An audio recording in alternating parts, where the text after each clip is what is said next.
अस्सलाम वालेकुम जी, मेरा नाम हाफिज साकिब है। मैं इस वक्त ये न्यू हॉस्पिटल के सर्जिकल टावर के बिल्कुल सामने खड़ा हूँ। ये आप देख सकते हैं सर्जिकल टावर न्यू हॉस्पिटल। यहाँ पे मेरी वालदा की थोड़ी देर पहले डेथ हुई है। ठहर जा, एक मिनट ठहर। यहाँ पे मेरी वालदा की थोड़ी देर पहले डेथ हुई है। हम लोग मगर कल से यहाँ पे हैं। ये बिल्कुल सामने इमरजेंसी वार्ड है और ये कैफेटेरिया है। हम लोग 6 बजे यहाँ से डॉक्टर साहब से पूछ के निकले। डॉक्टर साहब ने कहा था कि हमारी वालदा की तबीयत बिल्कुल ठीक है जी। तो हम लोग वहाँ पे ये सामने कैफेटेरिया आप देख रहे होंगे, हम लोग उधर जाके बैठ गए हैं। तो अब ये खाना लेकर के आया भाई छोटा, हम अंदर खाना भिजवाने लगे हैं। तो वो कह रहे हैं कि आपकी वालदा की डेथ हुए 3 घंटे हो गए हैं। अब ये 3 घंटे बाद हमें सारा कुछ बता रहे हैं। हमारा टेलीफोन नंबर भी अंदर लिखा हुआ है। ये मैं न्यू हॉस्पिटल में खड़ा हूँ, ये सब लोग यहाँ पे खड़े हैं, ये आप देख लीजिए।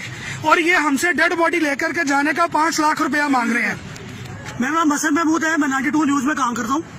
यहाँ पर हमें बाकायदा तौर पे कहा गया कि आपकी वालदा की तबीयत ठीक है। अब जब हमको यहाँ पे आए हैं खाना देने के लिए, तो इन्होंने हमें आगे बता दिया कि जनाब इस तरह से आपकी वालदा की डेथ हो चुकी है। मेरा पर्सनल नंबर वहाँ पे लिखा हुआ है, मैं दे के आया था, फाइल के ऊपर लिखा है। इनकी नर्सें जो भंग पी के सोई रहती हैं, किसी एक ने फोन नहीं किया। उनको अपने यारों से बात करने से फुर्सत हो तो वो कोई काम करें। दूसरी बात, इमरान खान और उस्मान बुज़दार, तुम लोगों की हुकूमत की धज्जियां इन लोगों ने उगलाई हैं। वकीलों ने जो इनके साथ किया था, ये तो सफेद पोशाक पहन के सफाक कातिल हैं।